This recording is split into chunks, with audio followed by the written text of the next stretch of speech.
Bonjour à tous, je suis Frenzo et vous êtes les bienvenus sur ma chaîne. Aujourd'hui, dans cette nouvelle vidéo de chronique littéraire, je vais vous parler du dernier prix Goncourt 2021, La plus secrète mémoire des hommes de Mohamed Mbougarsar. Alors restez avec moi.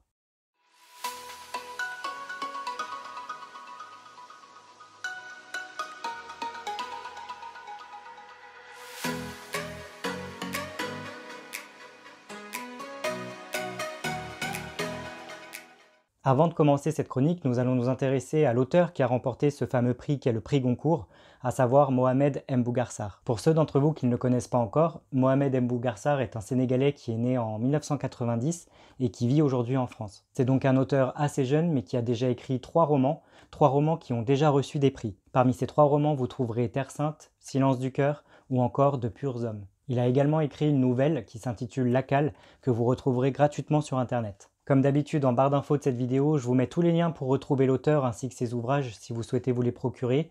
Je vous mets également les liens sur l'Académie Goncourt et les autres nommés pour cette édition 2021. J'en profite aussi si vous êtes étudiant et que vous regardez cette vidéo pour vous informer que sur ma page YouTube, vous trouverez une playlist qui s'intitule Littérature étudiante dans laquelle vous retrouverez tout un tas de vidéos que j'ai déjà faites par le passé concernant tout un tas d'ouvrages susceptibles de vous être proposés à l'école.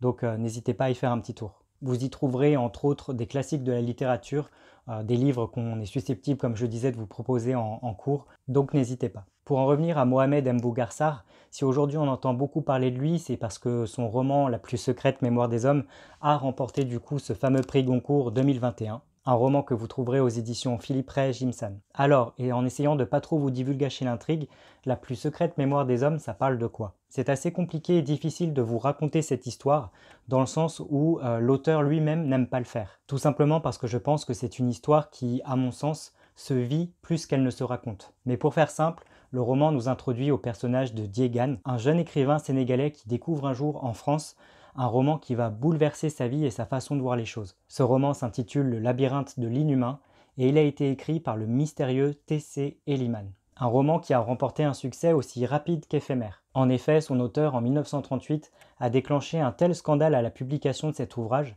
qu'il a ensuite tout simplement disparu de la circulation. Lui et son roman. Diégane, 80 ans plus tard, en 2018, soucieux d'en apprendre plus sur cet ouvrage et sur cet auteur, décide de se lancer à sa recherche. Commence alors sa longue et périlleuse recherche pour retrouver les traces de ce mystérieux Eliman qui s'est tout simplement évaporé dans la nature en laissant que très peu de traces derrière lui. Au fur et à mesure de son enquête et de ses recherches, Diégane va tomber sur des personnes qui ont eu la chance ou le malheur de rencontrer ce fameux Eliman qui aura bouleversé leur vie d'une façon plutôt incroyable. Des personnages qui vont, au fil de la lecture, s'octroyer la narration et révéler leurs secrets. Qui était donc ce mystérieux auteur Eliman? Qui était-il vraiment? Quel était le message derrière ce roman aussi énigmatique que puissant, Le labyrinthe de l'inhumain? Qu'a fait l'auteur du reste de sa vie? Ou encore, est-il toujours vivant? Et si oui, où se trouve-t-il? C'est là toutes les questions que se pose le jeune Diégane et le lecteur par la même occasion. C'est donc un parcours de vie, de plusieurs vies même, sur différentes époques de notre histoire, qui défilent sous nos yeux et qui pointent tous vers un seul et même point crucial, Eliman et son roman. C'est assez difficile de rentrer dans les détails de l'intrigue sans trop vous divulgacher ce qui se passe dans l'histoire. C'est aussi prendre le risque d'oublier certaines choses. Et je dois dire que pour cette vidéo, j'ai tout simplement pas envie de vous divulgacher l'intrigue de cette histoire, tout simplement. La plus secrète mémoire des hommes est un voyage presque personnel qui ne se raconte pas dans ses moindres détails, mais qui, oui, se vit tout simplement. Et je pense qu'à la fin de la lecture de l'ouvrage, chacun d'entre nous pourra en tirer son propre point de vue personnel et sa propre réflexion. Ma conclusion. Je passe directement à la conclusion parce que celle-ci va être un petit peu longue. La plus secrète mémoire des hommes de Mohamed Mbougarsar est un roman impressionnant, puissant, presque irréel, qui pousse à la réflexion. Que ce soit sur notre passé commun à tous, sur nos différentes guerres, l'esclavage, le racisme d'il y a 80 ans jusqu'à aujourd'hui, mais aussi sur notre passé personnel à chacun qui nous est propre, et son influence qu'il a aujourd'hui sur la personne que nous sommes aujourd'hui à cause ou grâce à lui. Il y a également une touche de mysticisme, de croyance, parfois on frôle même le surnaturel à certains moments, sans jamais que ce soit trop, c'est parfaitement dosé, on est ancré dans la réalité, une réalité qui peut parfois surprendre, faire peur, même quand celle-ci nous apparaît dans sa forme la plus étrange. C'est une ode à la littérature, à l'écriture et à son pouvoir le plus fort. Si vous êtes un grand lecteur et particulièrement un écrivain, vous allez ressortir de cette lecture plutôt mal à l'aise, poussé dans vos retranchements, en vous posant pas mal de questions sur ce qui vous pousse en tant qu'être humain à vouloir écrire et sur la personne que vous êtes tout simplement, ce que vous attendez de la vie tout simplement. S'il y a des moments où personnellement j'ai failli me perdre dans les différents choix de la narration, j'ai en effet dû relire plusieurs fois certains débuts de chapitres pour savoir qui parlait précisément à certains moments de l'histoire, surtout que le roman est découpé en trois grosses parties qui sont elles-mêmes découpées en plusieurs petites parties. Et si par moments on pourrait penser que certaines phrases sont trop longues et nous coupent dans l'intrigue, nous sommes très vite repris dans l'histoire et au point qui nous intéresse vraiment, à savoir le fil rouge de l'histoire et ses personnages. Ce roman est une critique assez acerbe et extrêmement intelligente sur le monde de la littérature, sur les politiques, sur les gouvernements, sur les maisons d'édition, les écrivains, les journalistes, la presse et leur pouvoir qu'ils détiennent pour détruire ou encenser une personne en un simple claquement de doigts. Ce livre pousse à la réflexion du pourquoi écrit-on, pourquoi lit-on. Qu'est-ce qu'au fond un roman réussi? Qu'est-ce qu'une véritable histoire? Mais aussi et surtout, qu'est-ce qui pousse les hommes à être ce qu'ils sont? Mais c'est aussi une réflexion sur son passé, comme je le disais.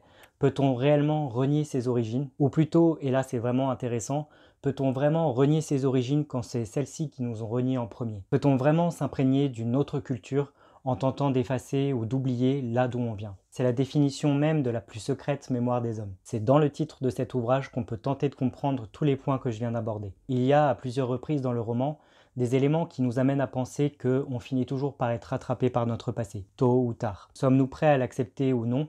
La réponse varie d'un individu à un autre. Quoi qu'il en soit, dans ce roman, nous avons des personnages à la réflexion intense, des personnages avec leur propre forme d'intelligence, leur propre façon de voir et de penser le monde. Et c'est extrêmement bien réussi et écrit. Oui, c'est bien écrit, l'écriture est parfaitement maîtrisée, même plus que ça. Elle ferait pâlir de jalousie bien nombre d'auteurs, même si au fond, c'est pas le plus intéressant ici. À mon sens, la psychologie derrière l'écrit, la réflexion derrière l'auteur et ses personnages est si forte qu'on en ressort en se posant nous-mêmes pas mal de questions sur notre vie personnelle et sur nos choix. C'est donc en ça, pour moi, que la plus secrète mémoire des hommes est réussie. C'est vraiment cette capacité de remise en question, d'aller chercher au plus profond de nous-mêmes qui nous sommes réellement et de ce qu'on veut faire du restant de notre vie. Quelque part, et pour conclure, la plus secrète mémoire des hommes de Mohamed Mbougarsar est en réalité et tout simplement le labyrinthe de l'inhumain de T.C. Eliman. Les deux œuvres, l'une fictive, l'une réelle, ne forment qu'une, à mon sens, et c'est ce roman fictif, le labyrinthe de l'inhumain, que Mohamed Mbougarsar a ramené à la vie à travers la plus secrète mémoire des hommes, et ce juste devant nos yeux. Je vous laisse réfléchir à ça et me dire ce que vous en pensez. Et vous alors, qu'avez-vous pensé de ce dernier prix Goncourt 2021, la plus secrète mémoire des hommes de Mohamed Mbougarsar? N'hésitez pas à me le dire dans un petit commentaire en dessous de cette vidéo, de lâcher un petit pouce bleu si celle-ci vous a plu, de vous abonner à ma chaîne pour ne pas manquer mes autres critiques littéraires à venir. À ce propos, dans la prochaine vidéo livresque, je vous parlerai d'un roman en auto-édition, un roman qui s'intitule L'histoire naturelle d'Augustin Lelièvre par Anthony Bernard. Alors soyez au rendez-vous. En attendant, d'ici là, je vous dis à très bientôt. Prenez bien soin de vous. Ciao.